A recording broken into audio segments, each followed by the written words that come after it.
कहने सुनने लायक कुछ रह गया है क्या? जैसे ही शंखनाद हुआ वैसे ही अब उल्टी गिनती शुरू हो चुकी है। 14 तारीख को किसके घर दिया जलेगा और किसके घर अंधेरा होगा।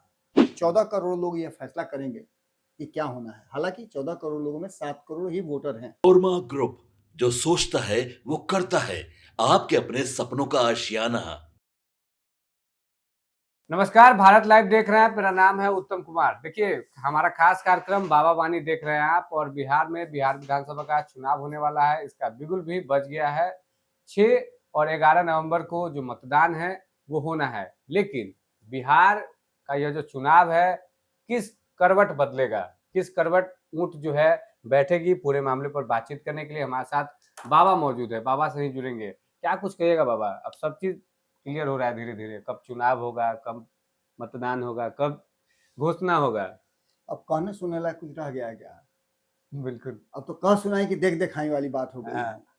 देखिए, सिंपल सी बात है कि जैसे ही शंखनाद हुआ वैसे ही अब उल्टी गिनती शुरू हो चुकी है। अब इस उल्टी गिनती में सबसे बड़ी बात है कि चुनाव की घोषणा होने के बाद 14 तारीख को किसके घर दिया जलेगा और किसके घर अंधेरा होगा। लालटेन की रोशनी कितनी बढ़ेगी या फिर कमल, तीर और बाकी के जो लोग हैं अपना अपना सिंबल लेकर के कितनी ऊंचाई पर जाएंगे, ये सभी बातें तय होनी है। बिल्कुल। इसमें सबसे बड़ी भूमिका जो है वो बिहार की जनता की होने वाली है। 14 करोड़ लोग ये फैसला करेंगे कि क्या होना है। हालांकि 14 करोड़ लोगों में 7 करोड़ ही वोटर हैं लगभग। तो इन 7 करोड़ लोगों को फैसला करना है कि वो बिहार का मुस्तकबिल जो है, भविष्य जो है 5 साल किसके हाथ में देंगे। बिल्कुल। लगभग बिहार की जनता ने जो रुझान है उसके हिसाब से सब कुछ बता दिया है। लेकिन हमारा काम है कि इन सभी बातों के साथ साथ उन फैक्टर्स पर चर्चा करना कि जो वर्तमान परिस्थिति है वो किस स्थिति तक पहुंची है। बिल्कुल। कि कौन सा गठबंधन कितना एज में है, मैच किस तरह से होगा, इस मैच में कौन टीम जो है वो शुरू से अंत तक बाजी मारती आ रही है, लीग मैच में बेहतर प्रदर्शन किया है।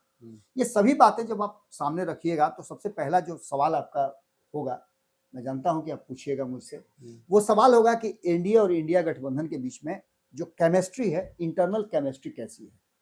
देखिए, लगातार हम चर्चा कर रहे हैं। संपादक मोनिशा जी ने पंचनामा के माध्यम से भी, भारत लाइव पे भी उन्होंने जांच पड़ताल और कई ऐसे एपिसोड हैं जिसके माध्यम से उन्होंने बताने की कोशिश की बिल्कुल कि बिहार जो है वो किस तरह का स्क्रिप्ट इस बार लिख रहा है।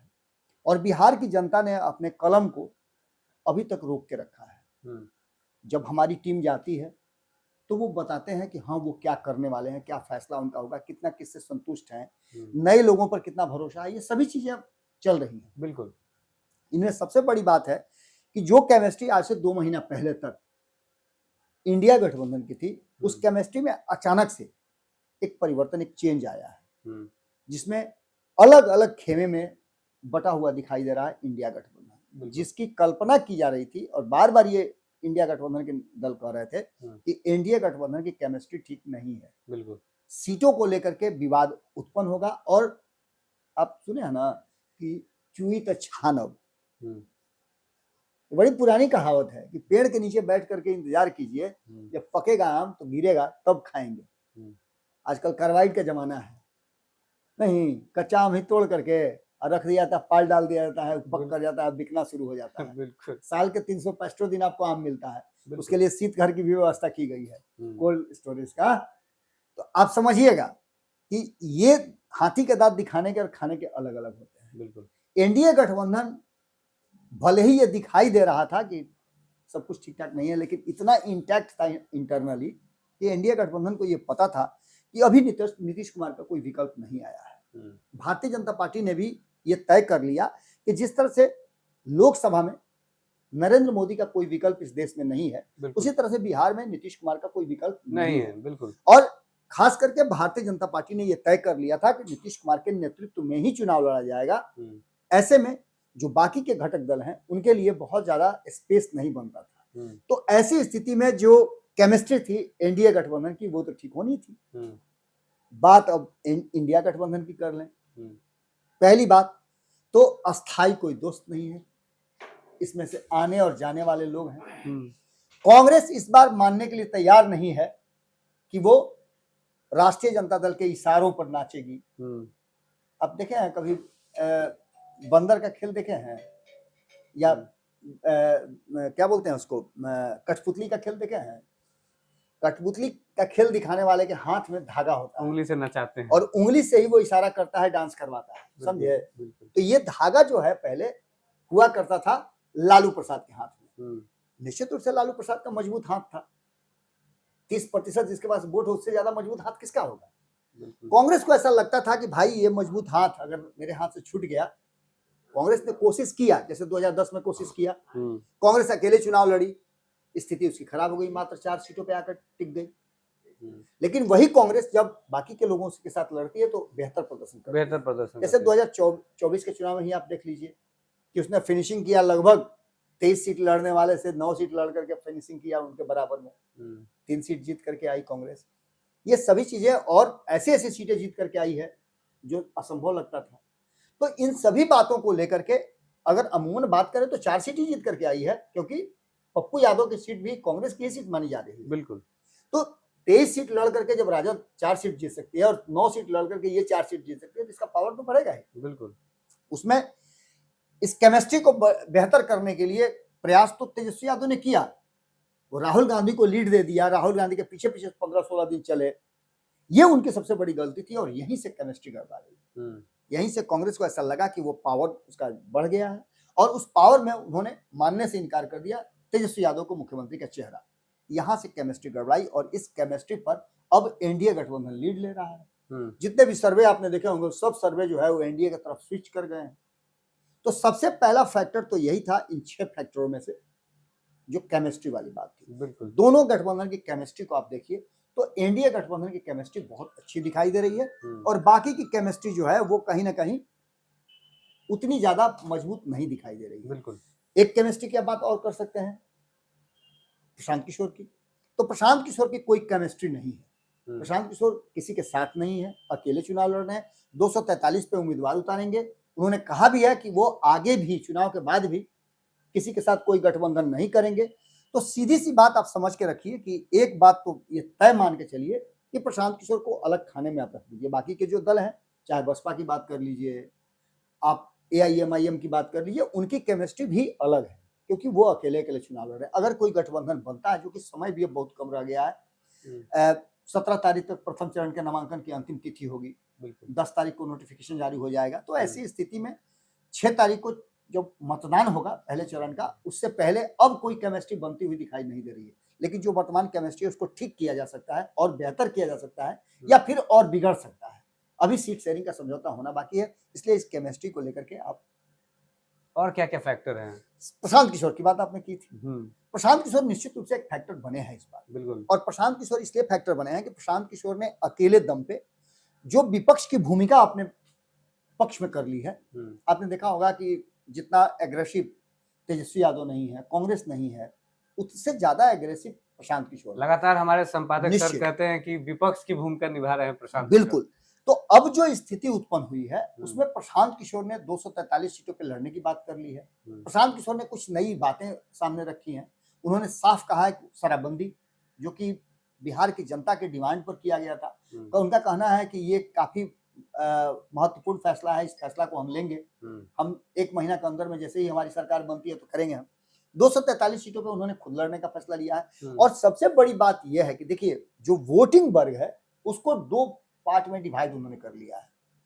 उन्होंने डिवीजन क्या किया है कि उन्होंने कहा है कि अगर 22 से 24% वोट लेकर के आता है महागठबंधन और 30 से 32% वोट लेकर के सरकार बनाती है एनडीए गठबंधन, तो ये लगभग 60% वोट होता है।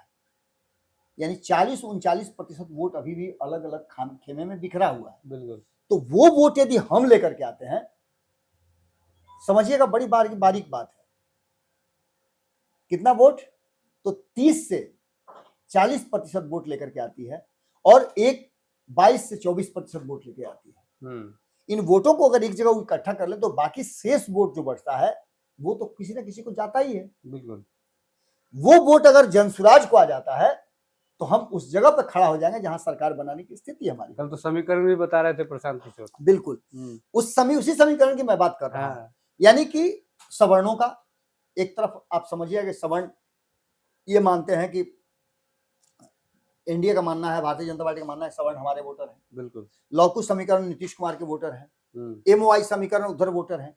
लेकिन इसमें सेंधमारी हो चुकी है। पिछड़ा अति पिछड़ा यानी पिछड़ा वर्ग में गैर यादवों को छोड़ करके बाकी के जो वर्ग हैं, अति पिछड़ा समाज है, दलित वर्ग है, महादलित वर्ग है, ये कहाँ खड़ा है? बिल्कुल। ये अपने लिए स्पेस खोज रहा है। जैसे आईपी गुप्ता जैसे लोग हैं जो अभी अभी दलित से अति पिछड़ा में लौटे हैं, तो आईपी गुप्ता आखिर किधर जाएंगे? आईपी गुप्ता का वोट क्या होगा? ये भी एक बड़ा फैक्टर है। बिल्कुल। अगर इन वोटों को देखा जाए और प्रशांत किशोर अपने उम्मीदवार अगर सही गोटी खेल करके तय करते हैं, जातीय समीकरण के आधार पर करते हैं, तो निश्चित रूप से एक बड़ा फैक्टर बन सकते हैं और ये फैक्टर आने वाले चुनाव में प्रभावशाली निभा सकता है अपना रोल। लेकिन सबसे बड़ा फैक्टर तो आपको पता है ना कि नीतीश फैक्टर है। बिहार में लालू फैक्टर और नीतीश फैक्टर की चर्चा होती है। लालू फैक्टर थोड़ा जो है ना सुस्त पड़ा है, अब सुस्त हो गया है, सुस्त पड़ा है। लेकिन नए फैक्टर अभी तक उत्पन्न नहीं हुए हैं और प्रशांत किशोर को अभी आजमाना बाकी है। क्योंकि प्रशांत किशोर ने उपचुनाव में 4 उम्मीदवार खड़े किए थे, बहुत कुछ नहीं कर पाए थे, लेकिन हाँ इतना जरूर उन्होंने किया था कि उनके कारण एनडीए की जीत हुई थी। एनडीए क्लीन स्वीप कर गया था उपचुनाव में 2024 लोकसभा के बाद जो हुआ था चुनाव 4 सीटों पे, उस पर किया था। इसके साथ साथ एक सबसे बड़ा जो फैक्टर, तीसरा जो सबसे महत्वपूर्ण फैक्टर है, वो फैक्टर है उम्मीदवारों का चयन, जिसकी चर्चा मैं अभी कर रहा हूं। बिल्कुल। देखिए चुनाव की घोषणा हो चुकी है, 10 तारीख को नोटिफिकेशन जारी होगा। हम 7 तारीख के डेट में ये बात कर रहे हैं। आपके पास मात्र 2.5 दिन बचा हुआ है। इस 2.5 दिन में अभी तक उम्मीदवार चयन नहीं हुआ है। 17 तारीख तक नॉमिनेशन का पहले चरण का अंतिम तारीख है। अब इस तारीख में उम्मीदवारों के चयन में इसलिए देर हो रही है, विलंब हो रहा है कि हर कोई ये देखना चाहता है कि अगला किस जाति का उम्मीदवार खड़ा कर रहा है। लाख आप कह लीजिए कि चीजें बदल गई हैं, परिस्थितियां बदल गई हैं, लेकिन बिहार में उम्मीदवारों के चयन में ये सबसे ज्यादा प्रभावशाली होने वाला है। उम्मीदवार की अपनी क्षमता क्या है, जीतने की उसके ग्राफ कितने मजबूत है, जातीय समीकरण उसका कैसा बैठता है, और इसके साथ साथ क्या वो उम्मीदवार सर्वमान्य है। उत्तम को चुनाव लड़ना है, बाबा को चुनाव लड़ना है, मुकेश को चुनाव लड़ना है, नमन सर को चुनाव लड़ना है, हम चारों को एक ही सीट पे चुनाव लड़ना है, तो हम चारों तो एक दूसरे का विरोधी हो गए। बिल्कुल। अब इसमें से सर्वमान्य अगर कोई हो, जैसे मान लीजिए आप तीनों मिलकर के कह दीजिए कि नहीं बाबा को ही लड़ा दिया जाए, तब तो सब कुछ ठीक ठाक है। बिल्कुल। लेकिन उत्तम का काट के बाबा को दे दिए तो उत्तम खुन्नस में है कि अच्छा बेटा तो आओ ना। अगर ये परिस्थिति उत्पन्न होती है तो उस उम्मीदवार के लिए घातक परिस्थिति होगी। लेकिन जैसा अभी दिखाई दे रहा है, बाकी लोगों की बात तो मैं नहीं जानता हूं, लेकिन एनडीए गठबंधन में जो बात हो रही है उम्मीदवार चयन को लेकर के, हर दल 243 सीटों पे चुनाव लड़ेगा। ये बात आपने हर दल से सुना होगा। हर दल के मुखिया ये कह रहे हैं कि मैं सिर्फ अपने सीटें नहीं, मैं 243 सीटों पे लड़ रहा हूं। सबसे पहले ये बात कहा था चिराग पासवान ने, और चिराग पासवान ने कहा था मैं 243 सीटों पे चुनाव लड़ूंगा और प्रचार भी करूंगा। यानी उनके कहने का मतलब है कि एनडीए गठबंधन में किसी भी घटक दल का किसी सिंबल पर लड़ने वाला उम्मीदवार होगा वो एनडीए का उम्मीदवार होगा, और उसके लिए जितना अपने उम्मीदवार पर मेहनत करूंगा उतना ही करूंगा। तो ये अगर परिस्थिति रहती है, इतनी क्लैरिटी रहती है, तो यहां आकर के ये काफी प्रभावी हो सकता है। तो ये सबसे बड़ा फैक्टर है, और इस फैक्टर को यदि नहीं समझ पाई इंडिया गठबंधन या फिर प्रशांत किशोर या आईपी गुप्ता या जो भी लोग चुनाव लड़ रहे हैं, तो ऐसी स्थिति में एनडीए गठबंधन को एज मिल सकता है। इससे कोई इनकार नहीं है, कोई दो राय नहीं है। और उम्मीदवारों के चयन में पार्टी कोई और रहेगी। अगर लोक जनशक्ति पार्टी का उम्मीदवार मान लीजिए कि पटना साहिब से लड़ रहा है, तो सभी पांचों दल के लोग उस उम्मीदवार का चयन करेंगे कि ये उम्मीदवार जिताऊ है। अगर उससे बेहतर उम्मीदवार जदयू का है तो उस पर ज्यादा फोकस किया जाएगा, फिर जदयू के कैंडिडेट पे ज्यादा फोकस, जदयू के कैंडिडेट पे ज्यादा फोकस किया जाएगा, क्योंकि जिताऊ उम्मीदवार चाहिए। 225 का 200 का लक्ष्य जब आप तय करते हैं तो आपको बहुत सारी चीजें सैक्रिफाइस करनी पड़ती है। तो हो सकता है कि लोक जनशक्ति पार्टी के उम्मीदवार को कहीं और दे दिया जाए जहां वो मजबूत ज्यादा हो। ये सभी परिस्थितियां घुमा फिरा करके इस बात की तरफ इशारा कर रही हैं कि उम्मीदवार चयन भी एक बहुत बड़ा फैक्टर है इन 6 फैक्टर में से, जो कि प्रभावी रहेगा। इन सब में सबसे बड़ा फैक्टर जो चौथा फैक्टर है, वो फैक्टर है नीतीश कुमार का फैक्टर। नीतीश कुमार का फैक्टर तो नीतीश कुमार के फैक्टर पर चर्चा करने से पहले हम चर्चा कर लेते हैं हम्म, कि क्षेत्रीय दल कितना प्रभावित करेंगे। बिल्कुल। देखिए, राष्ट्रीय दल अब बहुत कम बचे हैं, हम्म, लेकिन दो राष्ट्रीय दल दो खेमे में खड़े हैं। जैसे एक खेमे में कांग्रेस खड़ी है तो दूसरे खेमे में भारतीय जनता पार्टी खड़ी है। बिल्कुल। इन दोनों को क्षेत्रीय दलों पर निर्भर करना होता है। जैसे भारतीय जनता पार्टी को नीतीश कुमार पर, उनकी पार्टी जनता दल यूनाइटेड पर, हम्म, हिंदुस्तानी अवाम पार्टी पर, राष्ट्रीय लोक मोर्चा पर और चिराग पासवान की पार्टी पर निर्भर करना पड़ता है। उसी के आधार पर वो बिहार में सरकार में शामिल होते हैं। बिल्कुल। क्षेत्रीय दलों की एक बड़ी भूमिका होती है।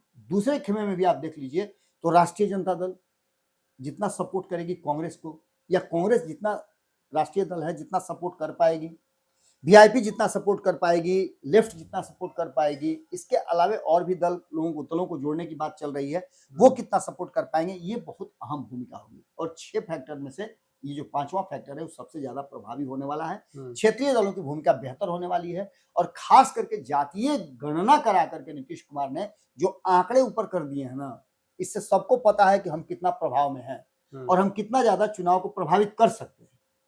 ये दोनों ही परिस्थितियां क्षेत्रीय दलों के लिए एक तरह समझिए तो बूस्टर डोज है और इसी के आधार पर इस बार सरकार बननी है, इसी के आधार पर बिहार में चुनाव भी होता आ रहा है और ये फैक्टर इस बार भी प्रभावी रहेगा।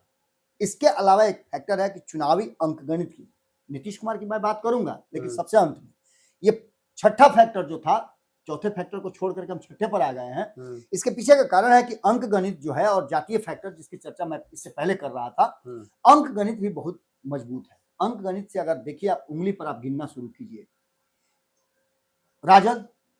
राजद का जो MY फैक्टर था, MY फैक्टर में यादव जो 14% हुआ करते थे, इस 14% यादवों को यदि आप देखें तो इसमें से 4% से ज्यादा यादव जो पढ़ लिख गए हैं, जो जातीय बंधन से बाहर निकल गए हैं, जिनको ये लगता है कि हम जाति के आधार पर नहीं बल्कि बिहार के विकास के आधार पर आगे बढ़े, जो हमारे ऊपर एक दाग लग रहा है कि हम आंख मूंद करके अपनी जाति का समर्थन करते हैं, उससे निकलना चाहते हैं। बिल्कुल। तो वैसे यादव जो हैं वो कहीं ना कहीं अपना मन बदल रहे हैं और ये मन बदल चुके हैं। आप 2019 के चुनाव में देख चुके हैं, 2020 के चुनाव में आप देख चुके हैं, आने वाले 2024 में भी हमने देखा है।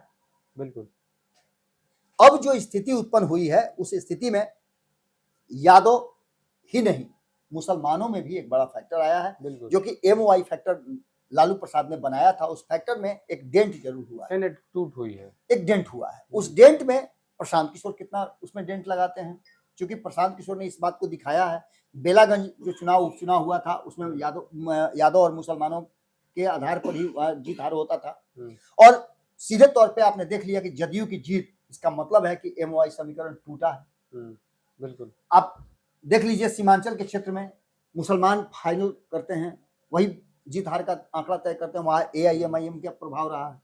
इस बार भी AIMIM प्रभावशाली है, लेकिन AIMIM से ज्यादा इस बार प्रभाव जो है प्रशांत किशोर दिखाने जा रहे हैं। तो ऐसी स्थिति में वोटों का डिवीजन होगा तो MY समीकरण टूटेगा, यानी यहाँ अंक गणित में कहीं ना कहीं कमजोर पड़ रही है राजद। और यही कारण है कि तेजस्वी यादव का आपने देखा होगा कि जो तेजस्वी यादव डोमिनेट किया करते थे, सुनते तक नहीं थे, कांग्रेस है हटाओ कांग्रेस को, इसी तरह करते थे, हटाओ कांग्रेस को जो दे देंगे सो ले लेगा।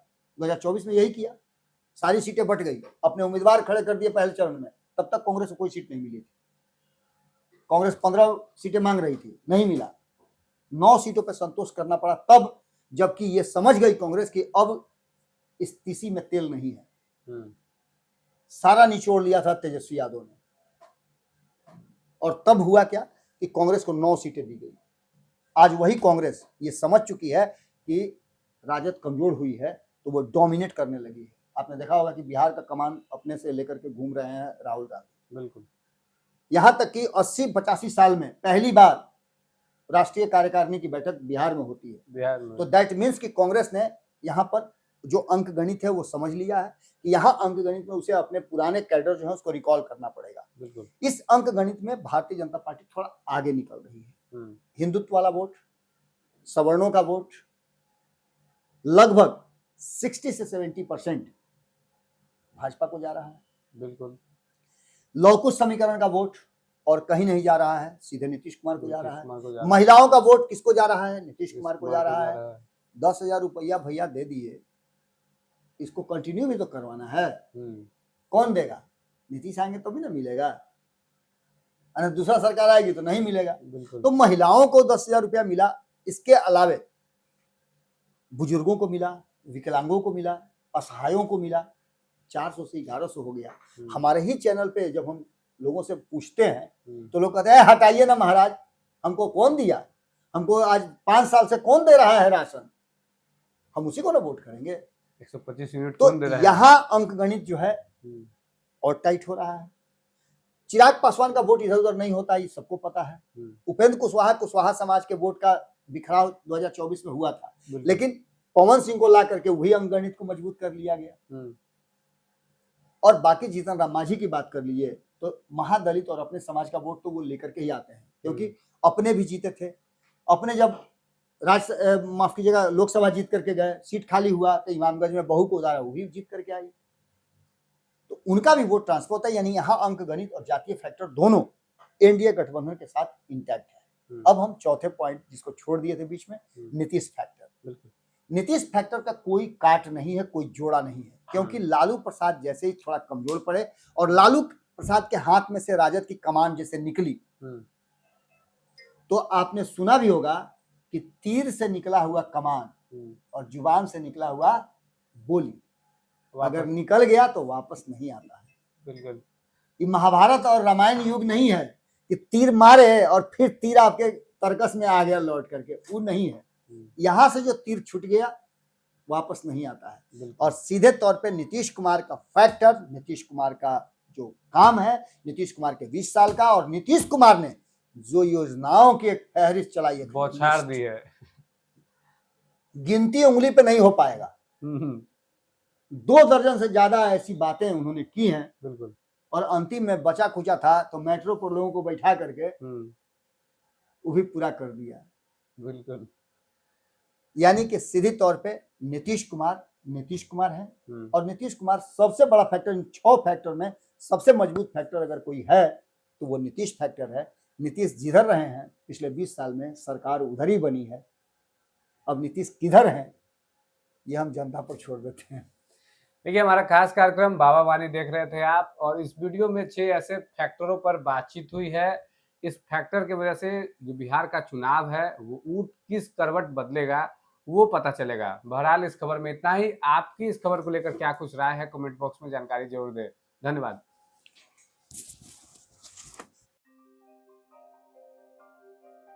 आपके सपनों को हमने सजाया है, ई होम्स पैनोरामा को हमने बनाया है। ई होम्स मेरा एक सपना था जिसपे मैं पिछले 4 साल से काम कर रहा था। हमने जो बनाया है वो सबने है माना। ई होम्स पैनोरामा में हो आपका भी आशियाना। और फाइनली हमने 2021 में इस प्रोजेक्ट को लॉन्च किया। बहुत लोग अप्रिशिएट कर रहे हैं कि पूर्णिया जैसे शहर में, बिहार के, एक तो बिहार की बात करें उसमें भी पूर्णिया जैसे छोटे जगह में इस तरह का लाइफस्टाइल देना, ये सुन के हम लोगों को बहुत अच्छा लगता है।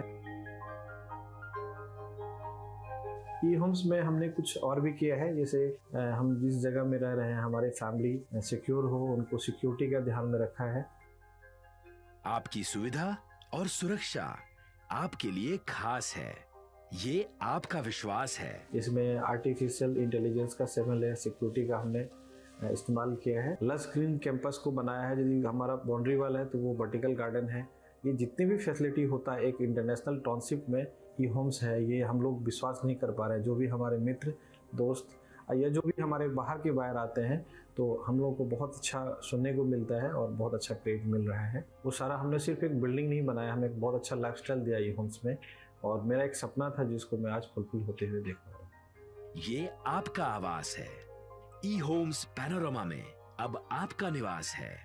E homes Panorama, luxurious lifestyle redefined. Panorama group, जो सोचता है वो करता है।